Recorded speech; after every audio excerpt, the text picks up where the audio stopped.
C'est encore de nouveau un grand privilège pour moi de faire cette vidéo. Je voudrais m'entretenir avec vous sur un sujet de discussion. Je vous prie de commenter. Si vous avez un avis contraire, je vous prie de commenter. Faites-nous savoir. Alors, l'objectif, nous allons faire analyse avec vous du texte d'Apocalypse chapitre 10, le verset 1 jusqu'au verset 7. Et c'est un sujet qui pose beaucoup de problèmes parmi les frères qui prétendent avoir reçu le message de William Branham. Et au sujet des soi-disant révélations des tonnerres, il y en a qui croient que les tonnerres sont révélés, il y en a aussi qui croient que les tonnerres donc il y a les révélés et les non révélés.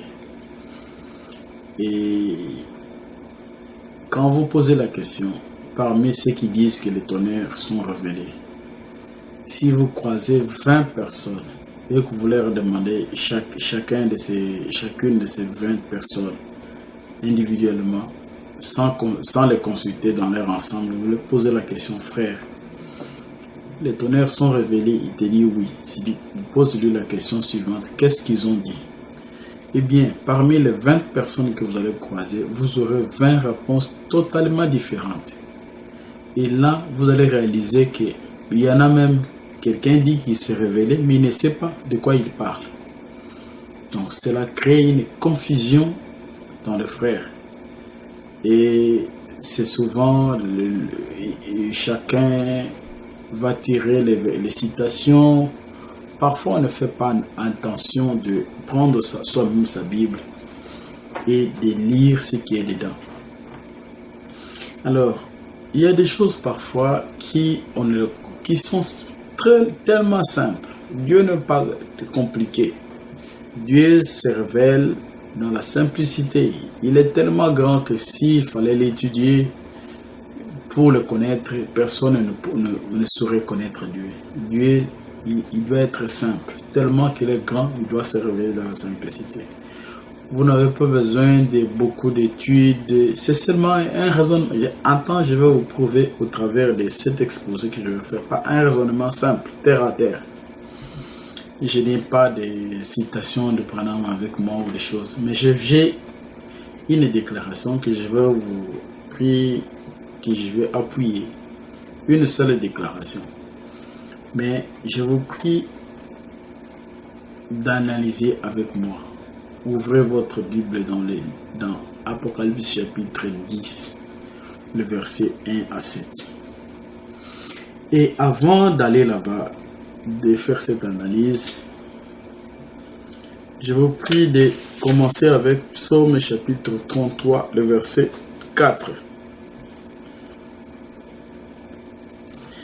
Il est dit ceci: car la parole de l'Éternel est droite, et toutes ses œuvres s'accomplissent avec fidélité. Car la parole de Dieu, de l'Éternel, est droite, et toutes ses œuvres s'accomplissent avec fidélité.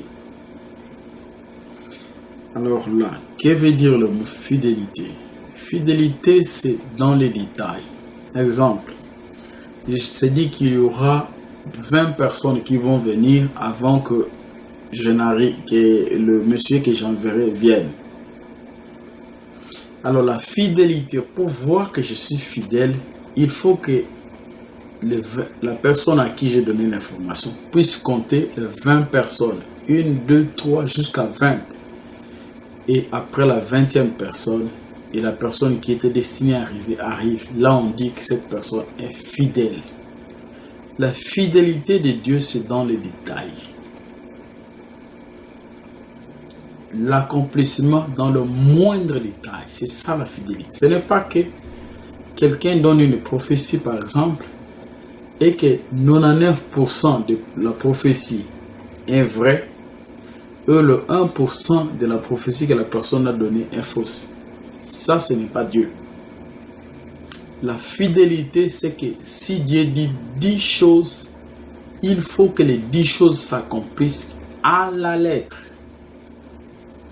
Je donne un exemple. Vous voyez dans le texte de l'Ancien Testament, dans Malachie il est promis que Dieu enverrait Élie, le prophète. Et le texte dit qu'il ramènera les cœurs des pères à leurs enfants et les cœurs des enfants à leurs pères.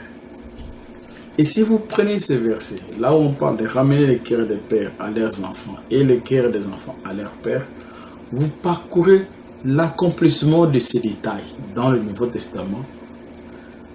Ceux qui ont étudié de manière détaillée les versets de la Bible, ils ont réalisé que ces versets ne s'est pas accompli totalement dans le ministère de Jean-Baptiste.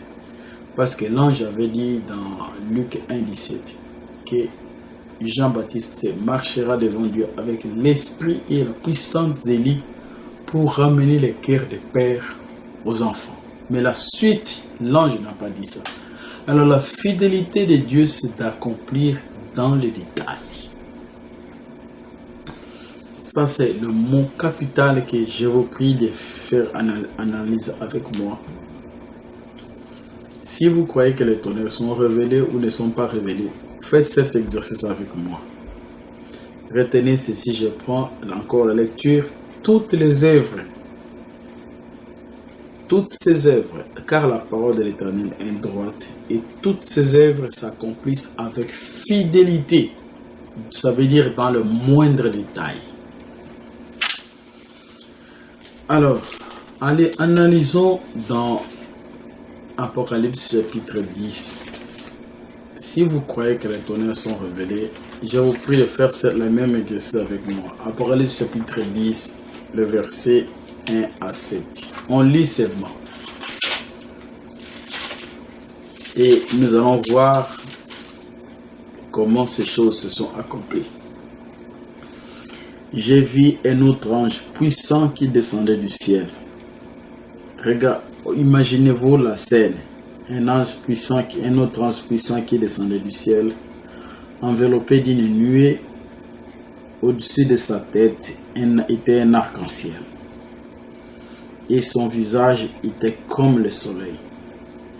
Et ses yeux comme des colonnes de feu. Il tenait dans sa main un petit livre ouvert. Il posa son pied droit sur la mer et son pied gauche sur la terre. Et il cria d'une voix forte, comme rugit un lion. Quand il cria, les 7 tonnerres firent entendre leur voix. Quand les 7 tonnerres eurent fait entendre leur voix, j'allais écrire, mais j'ai entendu du ciel une voix qui disait, c'est ce qu'on dit les 7 tonnerres et ne l'écris pas. Et l'ange que je voyais debout sur la mer et sur la terre leva sa main droite sur le ciel et jura par celui qui vit au siècle des siècles, qui a créé le ciel et ce qui s'y trouve, la terre et ce qui s'y trouve, la mer et ce qui s'y trouve, qu'il n'y aura plus de délai, mais qu'au jour de la voix du 7e ange, quand il sonnerait de la trompette, le mystère de Dieu s'accomplirait comme il l'a annoncé à ses serviteurs, le prophète. Ne soyez pas énervés, je voudrais vous ramener dans ce qui est dit dans le contexte là. Il est dit que l'une des caractéristiques de Dieu, c'est la fidélité. Quand Dieu accomplit sa parole, il l'accomplit à la lettre. C'est lui-même qui a écrit la Bible, qui a inspiré pour qu'on écrive la Bible. Alors, s'il veut accomplir quelque chose, une prophétie qui est dans la Bible, il le fait à la lettre.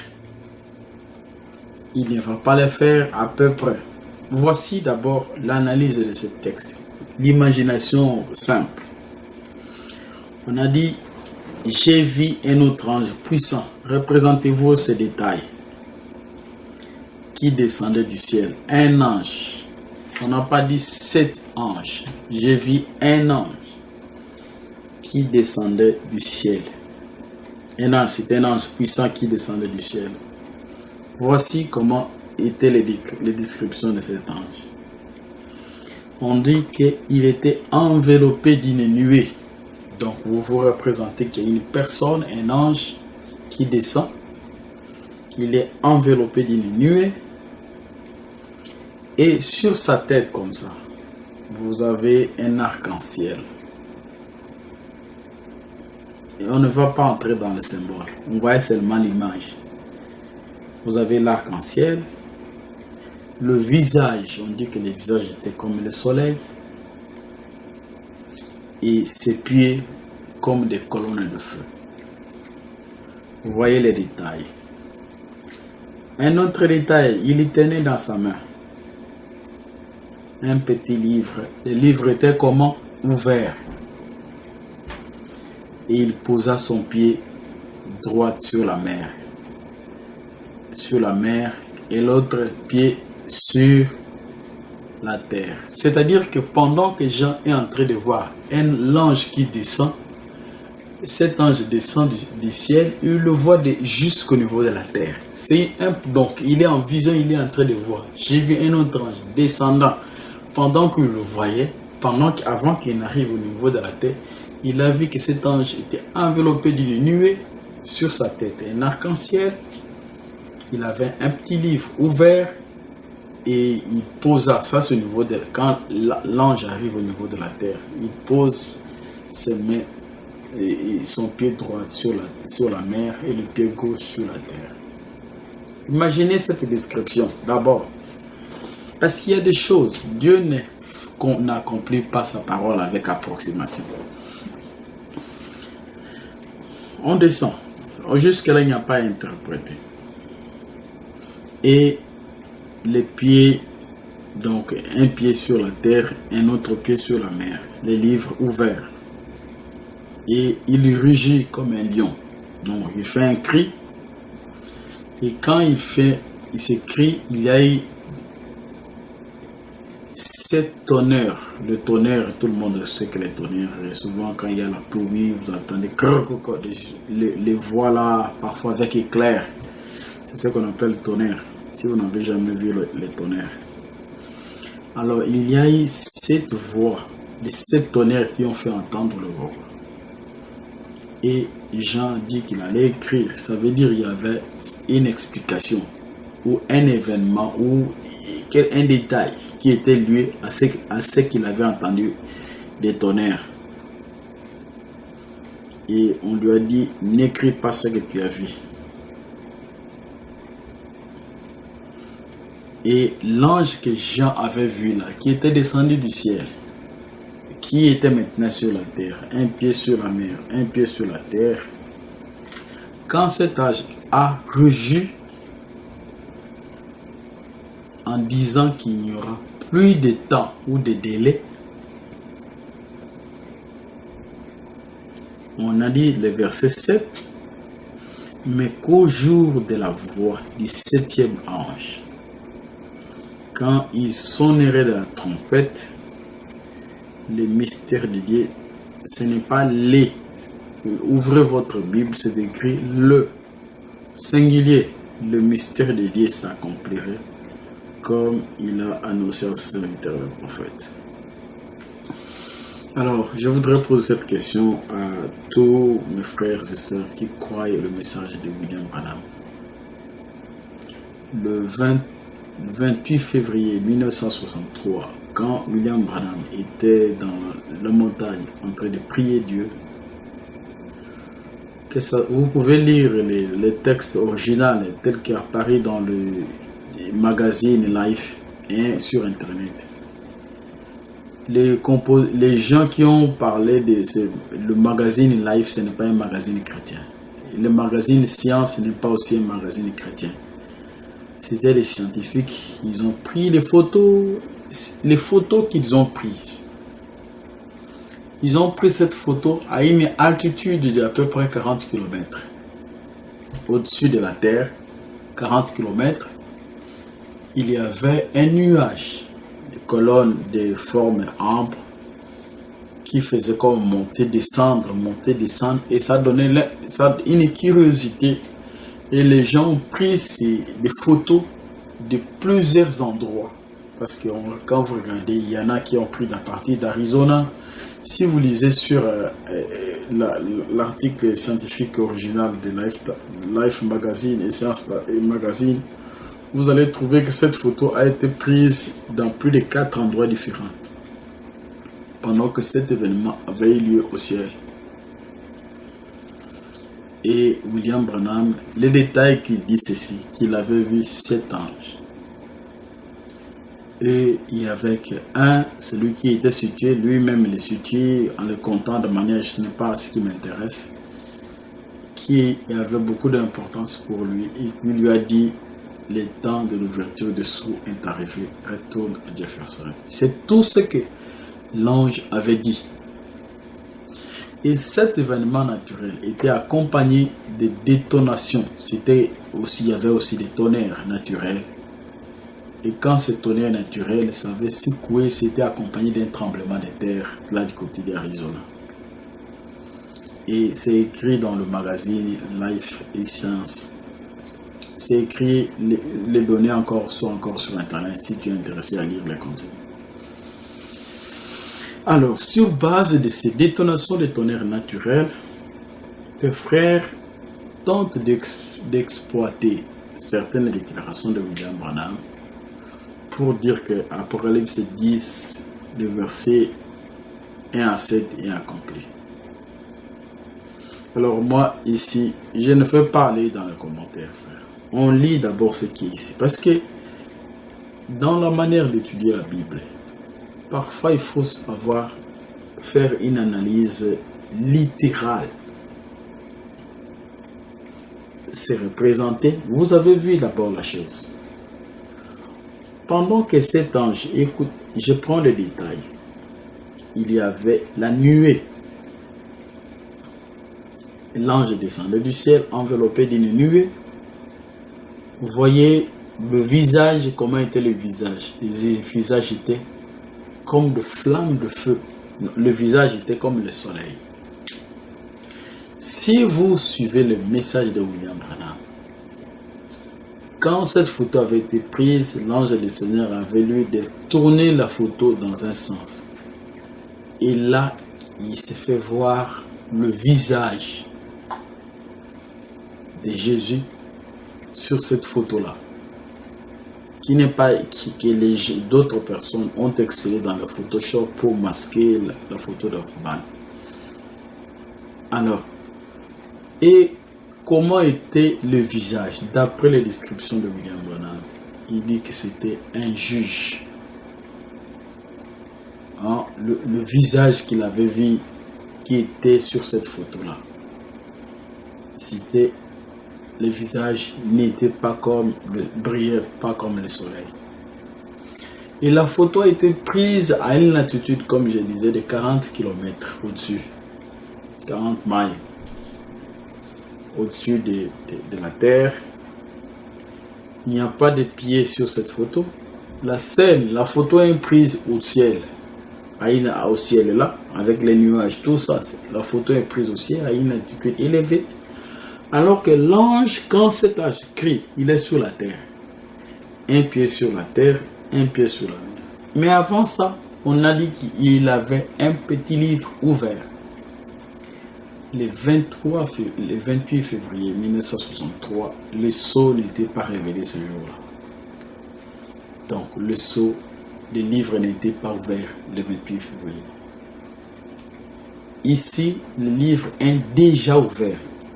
Je reprends le verset 2. Il tenait dans sa main un petit livre ouvert.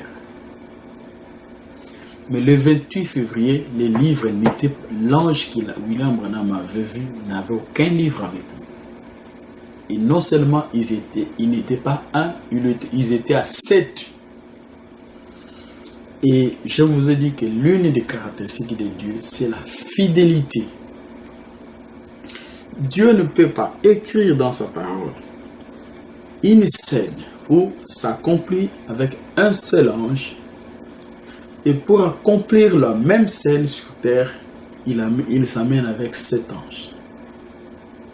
C'est lui-même qui a écrit. Il a vu un ange puissant qui descendait qui descendait du ciel. C'était un ange, pas 7. C'était un ange. Et si vous faites une comparaison, vous prenez les événements qui ont eu lieu le 28 février 1963, vous faites un tableau. Prenez les détails. William Branham dit qu'ils étaient à 7. Et c'est seulement un seul ange qui avait beaucoup de plantations pour lui. Et celui-là lui avait dit que le temps était venu pour ouvrir les seaux. C'est tout ce qu'on lui a dit le 28 février 1963. Le tonnerre qui a eu lieu, c'était un événement, le tonnerre naturel, avec un tremblement de la terre qui a secoué le côté de l'Arizona. C'était naturel. Et vous faites d'un côté ces événements, vous les écrivez. Et de l'autre côté, vous prenez les caractéristiques. On dit un ange venait du ciel. Là, d'abord, d'un côté, vous avez 7, de l'autre côté, vous avez un ange. Le parallélisme, ce n'est pas la même chose. Deuxième, on parle de la nuée. Alors, prenons que la nuée qui était là comme les nuages. On dit que nuée, pas de problème. On ajoute un autre détail, l'arc-en-ciel sur sa tête. Dans la photo qui a été prise par les scientifiques, William Branham n'a jamais dit qu'il y avait l'arc-en-ciel sur cette photo. Dieu ne fait pas des choses à approximation. Il n'y avait pas d'arc-en-ciel sur la photo. Et les pieds sur cette photo, c'est seulement le visage. Il n'y avait pas les pieds. Les pieds, c'est quand l'événement arrive sur la terre. Alors que le 28 février, c'était en haut. Il n'y avait rien, aucune communication avec la terre. Donc, si vous faites et non seulement ça, lisons, continuons la suite. Et le verset 7, on dit, les mystères de Dieu s'accompliraient.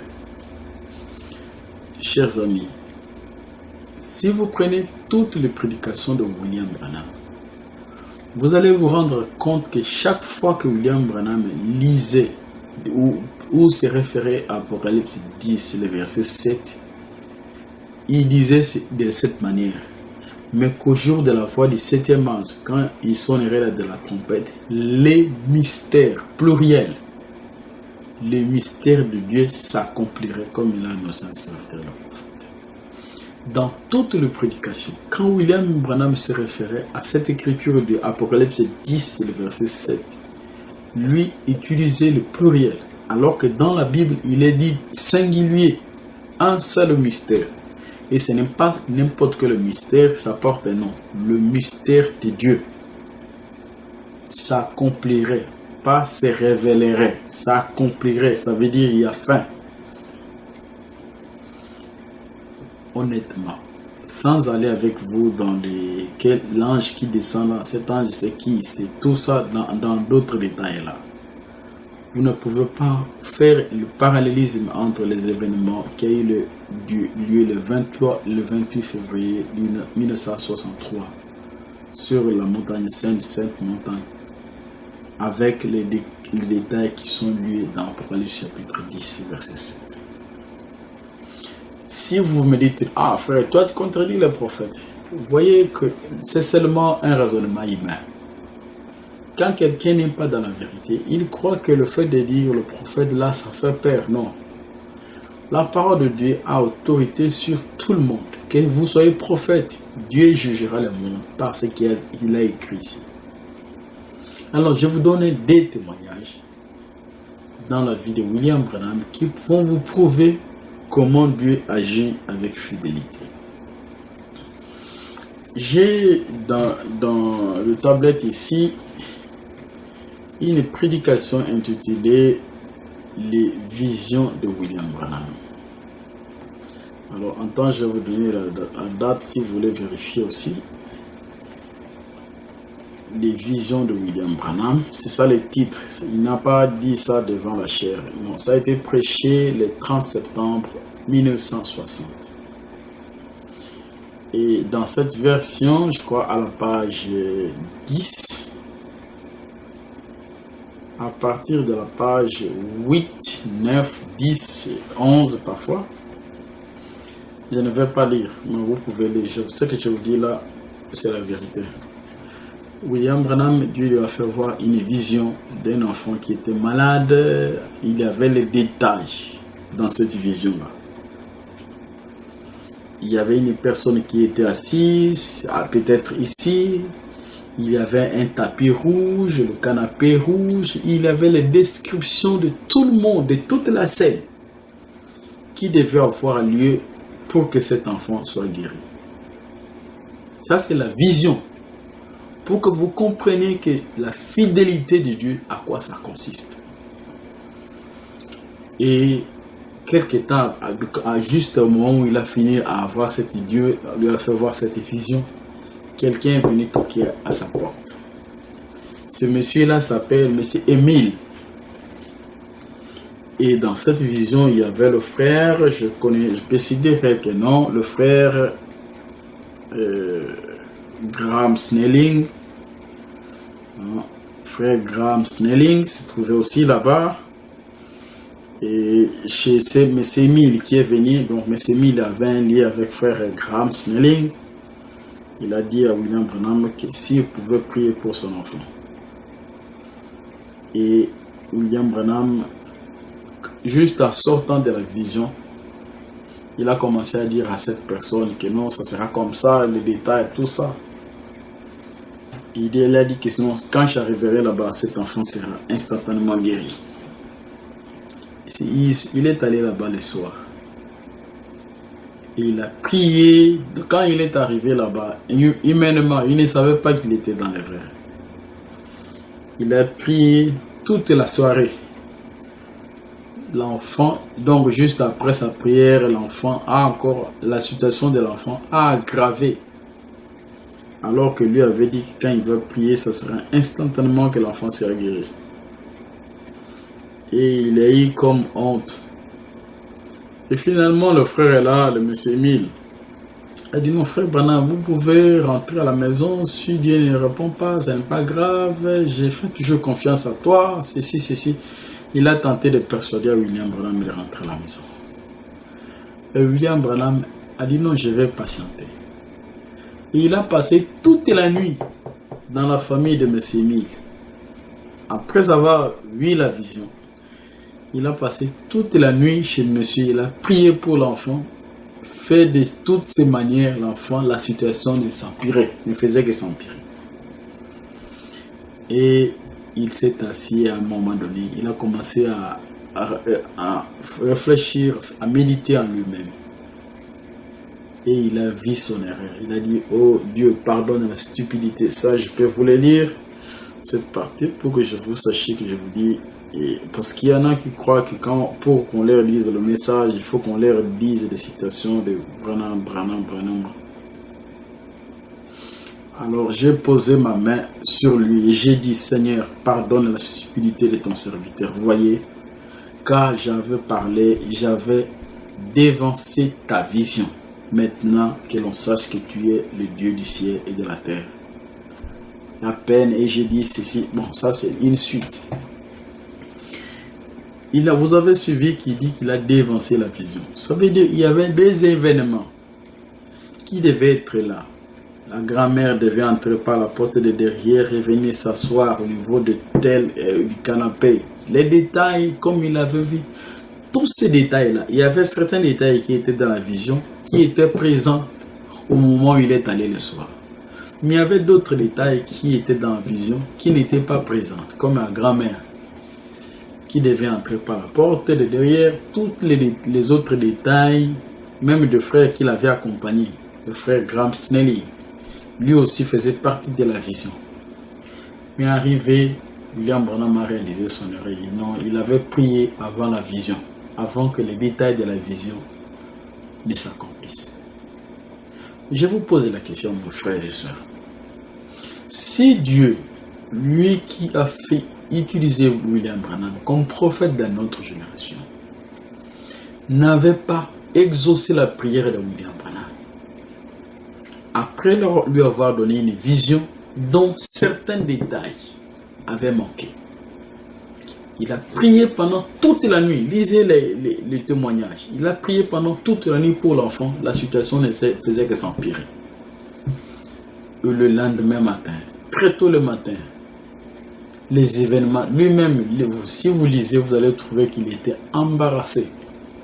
Il a dit, mais le frère Graham doit aussi faire partie de la vision, mais maintenant il me dit qu'il va partir. Et il y a eu beaucoup d'agitation, à tel point que lui-même s'est reposé. Il dit non, je sais quand il a reconnu son erreur. Il ne pouvait plus encore parler. Il s'est tué.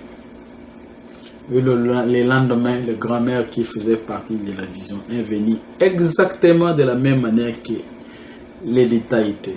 Il s'est assis à l'endroit exact. D'autres détails qui avaient manqué le soir se sont mis d'eux-mêmes. Ce n'est pas que William Branham dit, toi tu te mets à droite, toi tu seras debout, toi tu es fait. Dieu a fait que chaque détail soit à sa place. Et c'est à ce moment-là, quand William Branham avait tous ces détails, avant qu'il ne puisse prier encore pour l'enfant, c'est pourquoi il a fait cette déclaration du Dieu. Pardonne la stupidité de ton serviteur, parce que j'ai dévancé la vision. Donc, avant que les détails que Dieu lui a fait voir dans la vision, lui est venu prier, mais Dieu n'a pas exaucé sa prière. Mes chers frères et sœurs, si lui, Dieu, pouvait tenir rigueur à William Branham, qui avait prié avant que tous les détails de la vision ne soient accomplis, Dieu n'a pas exaucé sa prière.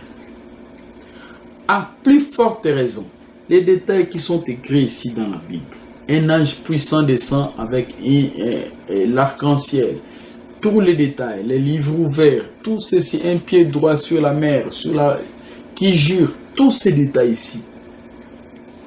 Comment Dieu peut sauter tous les détails ici et venir accomplir seulement le verset 7? Or, le verset 7 là parle des mystères au singulier et non le mystère au pluriel. William Branham n'avait pas autorité de modifier même le singulier qui est écrit dans la Bible et de l'ajouter en pluriel. Ce qui est écrit ici, c'est parfait et c'est Dieu lui-même. Si William Branham est un prophète de Dieu, Dieu lui devait lui révéler dans les limites de la parole. Ça, c'est un exemple pour vous faire voir la fidélité. Dieu lui a fait voir une vision, les détails de la vision qui ont manqué, mais il avait prié, Dieu n'a pas exaucé à sa prière. Et quand tous les détails de la vision se sont mis en place d'elle-même, et quand il a prié, Dieu a exaucé instantanément. C'est écrit à la fin, je peux lire cette partie. J'ai posé ma main sur lui, j'ai dit, Seigneur, pardonne la stupidité de ton serviteur. Vous voyez, quand j'avais parlé, j'avais dévancé ta vision. Maintenant, que l'on sache que tu es le Dieu des cieux et de la terre. À peine, et je dis cela, les petits entourent son père de ses bras et se met à crier et à pleurer en disant, papa, je me sens bien maintenant. Vous voyez, donc pourquoi Dieu avait tenu rigueur à William Branham de ne pas exaucer sa prière jusqu'à ce que tous les détails de la vision que Dieu lui a fait voir puissent s'accomplir avant qu'il ne puisse prier? Si lui pouvait tenir rigueur à un homme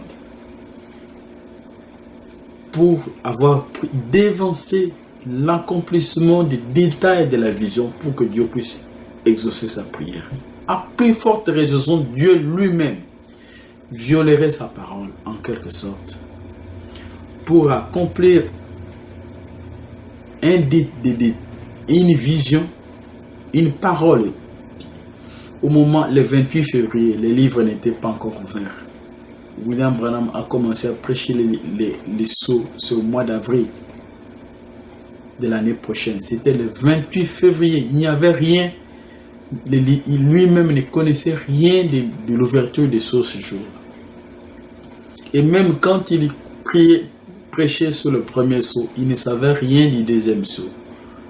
Quand il prêchait sur le deuxième sceau, il ne savait rien du troisième sceau. C'était ainsi de suite. Et tout le monde qui lit ces prédications peut trouver que parfois il fait des déclarations sur le premier sceau qui se réfère au deuxième sceau. Mais quand il arrive au deuxième sceau, ça fait une contradiction. Alors que lui-même disait que si l'ange n'était pas venu donc il serait sur une mauvaise voie. Ça, c'est un exemple de la fidélité. Si vous croyez, pour ne pas vous embrouiller avec les détails, des citations, des déclarations presque inutiles, je vous prie quelque chose. Vous voyez comme là, quand je me mets, vous ne voyez pas ce qui est derrière moi. Il y a maintenant, quand je fais ça, vous avez ces dispositifs. Alors vous qui voyez là, peut-être certains savent que non, ça c'est peut-être pour le chauffage, c'est peut-être pour un interrupteur. Qu'est-ce qu'une révélation? Une révélation, c'est comme quelque chose. Vous voyez que ce qui est derrière moi là, d'abord c'est un fait réel. Mais vous ne savez pas à quoi ça sert. Maintenant, je vous dis que ça, le rôle de ça, c'est pour ouvrir le gaz, chauffer la maison. À ce moment, la chose que je voyais ici, ça, son rôle, c'est pour chauffer la maison. C'est ça une révélation. Vous pouvez, pendant toute ma vie universitaire, j'ai trouvé des personnes qui, jusqu'aujourd'hui, personne ne répond à ces questions. Quelqu'un te dit, frère, les 7 tonnerres sont révélés, il dit oui. Ils ont dit quoi? Vous n'aurez pas de réponse. Mais le message, c'est les tonnerres. Alors, si le message, c'est les tonnerres, William Branham a commencé à prêcher le message à partir de quand? Le message, les prédications de William Branham qu'on a sur Internet et qu'on a à partir de l'an 1947. Donc, toutes ces prédications-là, c'est ça les tonnerres. Et Jean dit que quand les tonnerres ont fait entendre leur voix, il allait écrire. Vous pensez qu'il allait écrire les prédications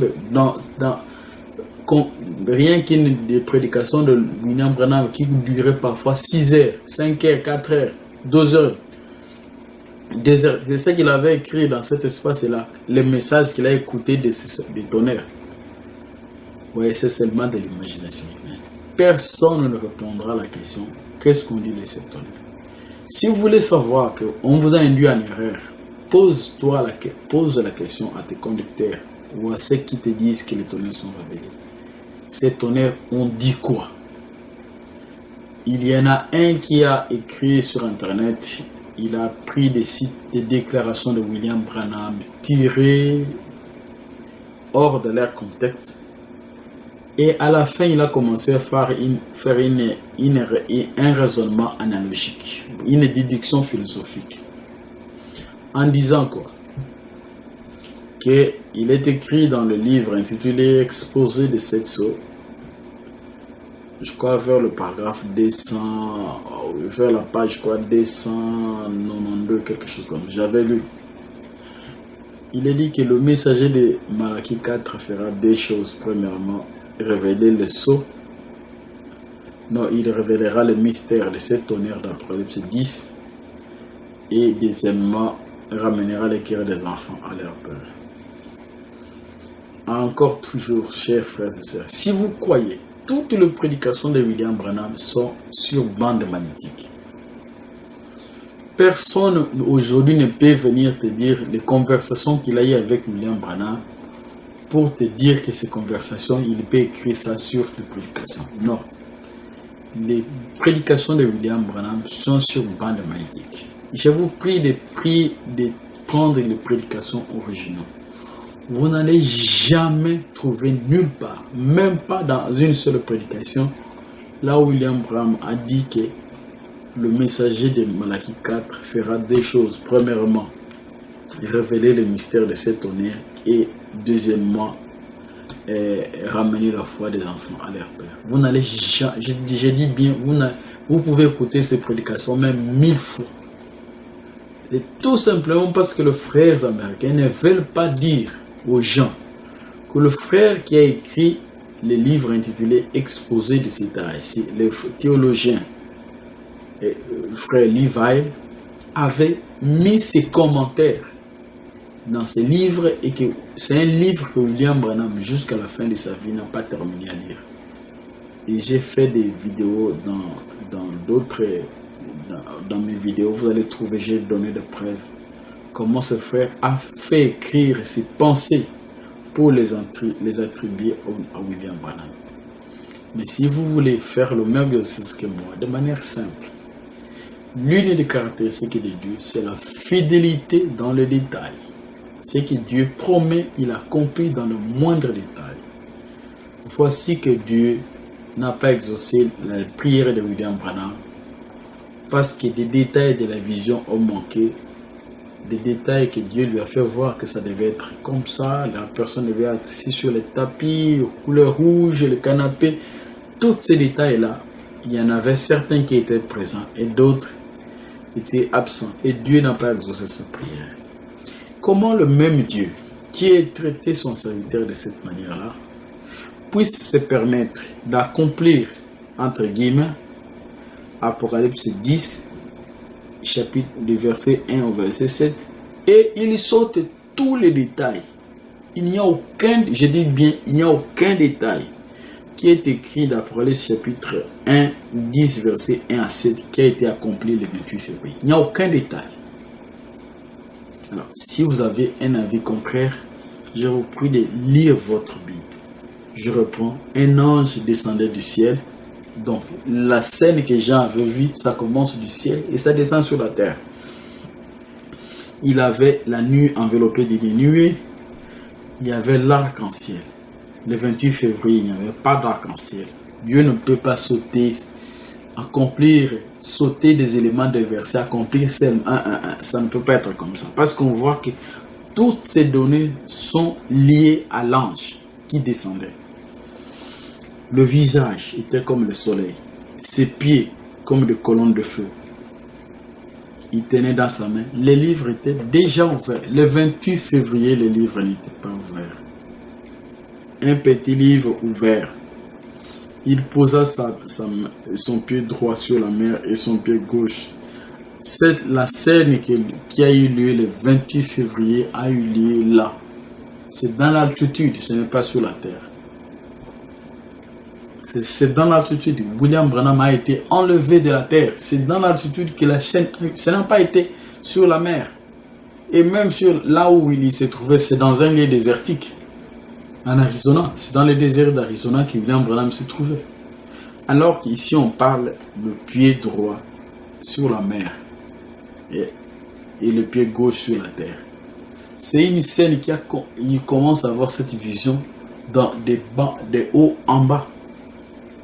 Il va crier, c'est sur la terre que cet ange crie. Et quand il crie, on dit qu'il n'y a plus de délai. Vous qui lisez les prédications de William Branham, il n'y a plus de délai. Du moment où cet ange crie, il n'y a plus de délai. Ça veut dire qu'il ne va rester que 3 ans et demi.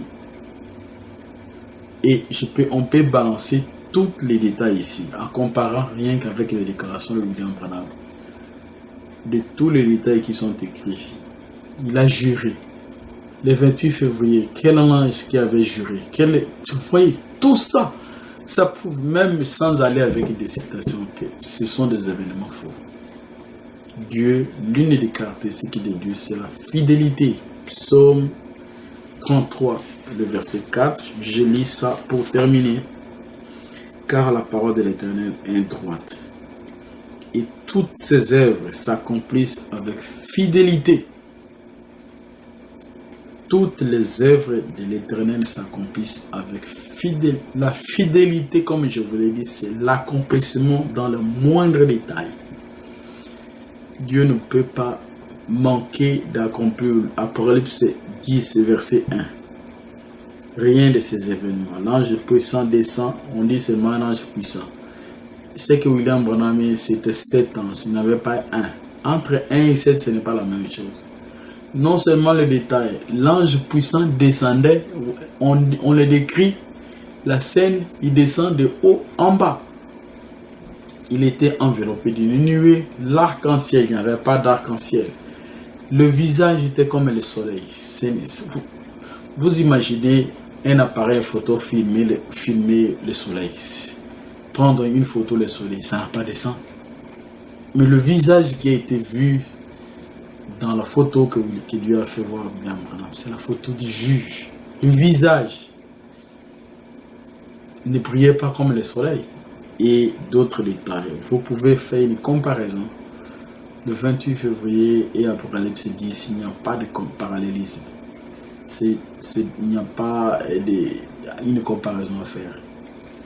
Donc c'est totalement faux ceux qui disent que les tonnerres sont révélés. Si vous voulez prouver que les tonnerres sont révélés, un raisonnement par absurde. Admettons que les tonnerres sont révélés.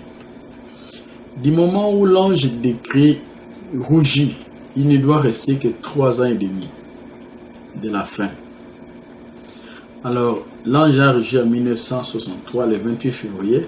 Selon vous, et aujourd'hui nous sommes en 2019. Ça fait combien d'années? Au moment où cet ange rugit, il ne doit rester que 3 ans et demi. Ça, c'est aussi un raisonnement pour prouver que cet enseignement ne tient pas dans la Bible. Et vous allez trouver que tous ces frères, ils ont la caractéristique, c'est de ne jamais lire la Bible. Ils ne lisent pas la Bible. Ils prennent seulement des citations de William Branham tirées hors de leur contexte. Et c'est là où ils tombent dans l'île des remarques que le docteur John MacArthur, je vous prie d'acheter cette Bible, il a dit que ne faites pas dire à la Bible ce que vous voulez. Votre propre pensée, vous voulez que cela transperce dans la Bible. Alors que Dieu n'a pas écrit votre pensée. Mais vous voulez que votre pensée soit écrite dans la Bible. Et c'est ce que les frères font. On tire les citations de William Branham hors de leur contexte. Et on vient devant le croyant. D'abord, comme remarque, vous allez trouver que tous ces gens, s'ils veulent prêcher ces enseignements, jamais ils vont ouvrir la Bible. Peut-être ils vont tout simplement lire que Apocalypse 10 c'est révélé. Mais quand vous dites frère, est-ce que les détails qui sont là ici, expliquez-nous un peu les détails. Vous allez trouver que la personne ne va pas s'en sortir. Et ça c'est une preuve. Ce qui est révélé c'est clair. Et on doit, ce qui est révélé c'est connu. C'est comme par exemple pour dire que le baptême, Jésus avait dit de baptiser au nom du Père, du Fils et du Saint-Esprit. Et quelqu'un pose la question au nom du Père, du Fils et du Saint-Esprit. Vous voyez comment la révélation peut... vous pouvez amener c'est écrit au nom du Père, du Fils et du Saint-Esprit. Alors nous aussi nous baptisons, comme à l'église catholique ou chez le protestant, au nom du Père, du Fils et du Saint-Esprit. Maintenant vous posez la question, frère, quand vous lisez au nom du Père, au nom du Fils ou au nom du Saint-Esprit, quel est le nom? Parce que le Père n'est pas un nom, le Fils n'est pas un nom. Le Saint-Esprit n'est pas aussi un nom. Ce sont des adjectifs, des qualificatifs. Un père, ce n'est pas un nom. Un fils n'est pas un nom. Et le Saint-Esprit, quand que la personne raisonne de cette manière, il comprend qu'il y a quelque chose qui est écrit là-bas. Or, voyez encore, il est dit, baptisez-les au nom singulier, au nom du Père, virgule, ça veut dire le même nom qui porte le Père s'applique au Fils et le Saint-Esprit. Ça veut dire un seul nom qui est attribuable au Père, au Fils et au Saint-Esprit. Quand vous amenez la personne à réaliser ça, je comprends que c'est Jésus un Dieu. Voilà, que le baptême devait se faire au nom du Seigneur Jésus. Et là, la personne comprend. Il voit, c'est écrit. Mais quel est cet enseignement que vous dites, les tonnerres? Mais que vous ne pouvez pas le prêcher avec la Bible. Vous voyez, tous les enseignements bibliques se défendent avec la Bible. 1, 2 ou 3, plusieurs versets.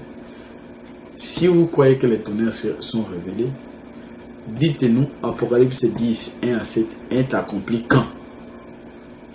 Les détails qui sont là, lisez, à moins que vous ne soyez un malade mental. Les détails qui sont là ne se sont jamais accomplis le 23 février 1963. Merci.